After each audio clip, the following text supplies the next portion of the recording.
Hello and welcome. My name is Mark Blatstein, the physician founder of Physician Presentence Report Service. Today, I'm going to review a court case which shows that prison is temporary and that there are people that have very long sentences that eventually get to go home, be it life, be it 6 months, be it 20 years, and it can even be you. So this is a case, United States of America versus Joel Francis Jean, Eastern District of Texas. Circuit Judge Dana M. Douglas. The United States appeals the grant of compassionate release to Joel Francis Jean because Jean exhibited extraordinary rehabilitation and because his sentence, if imposed today, would have been nearly a decade shorter. The district court held compassionate release was warranted. Finding no abuse of discretion, we affirm. So going back in time to time served, which started with guidelines of 352 to 425 months.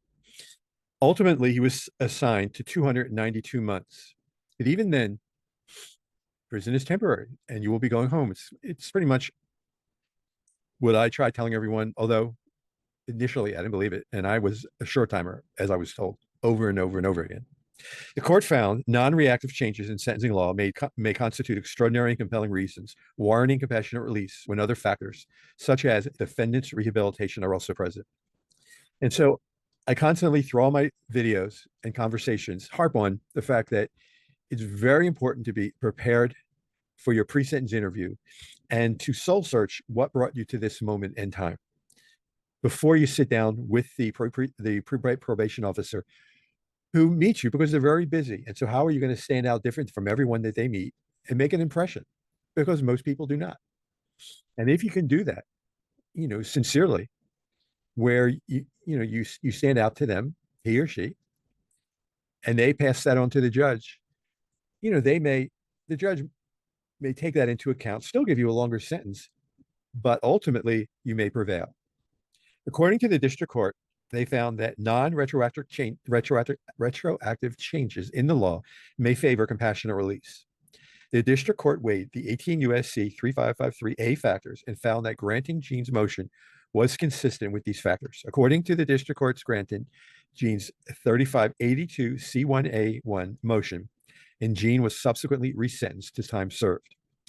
Hello and welcome. I'm Dr. Blatstein, and I've been where you are, and I'm here to help you on your journey. I too was convicted of a felony, but with work, I got my license reinstated and my career back.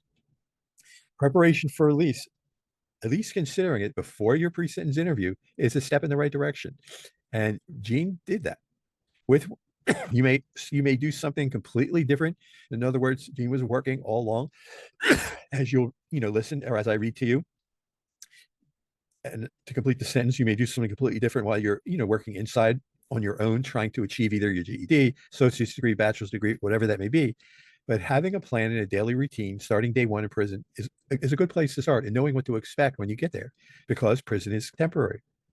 My comment is that if you put in the effort, there can be life after prison. I didn't believe it. When I came out, I'm grateful for a good friend of mine's wife who really encouraged me. Comprehensive preparation, though, for your pre-sentence interview must be from the heart. One, his pre-sentence investigative report from the probation officer explained the following, quote, "He is truly sorry for putting himself, the court, and his family through this, and this will never happen again," he said. "He has been thinking about how he got into this situation, his thinking patterns, and what he can do differently in the future, including his choices regarding his associations.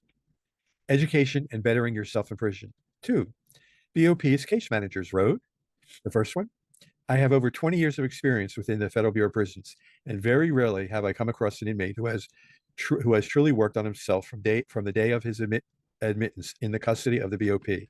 It's rare to see someone genuinely bettering themselves for a successful return to society." Another manager said, quote, "A valuable, trustworthy, and indispensable asset, a true testament of an individual who has not only educated himself, but also many of his peers as he prepares to re-enter back to society." The court ruled that there is no clear basis in the statute to categorically prevent districts from considering non-retroactive changes in the law as a factor in compassionate release decisions.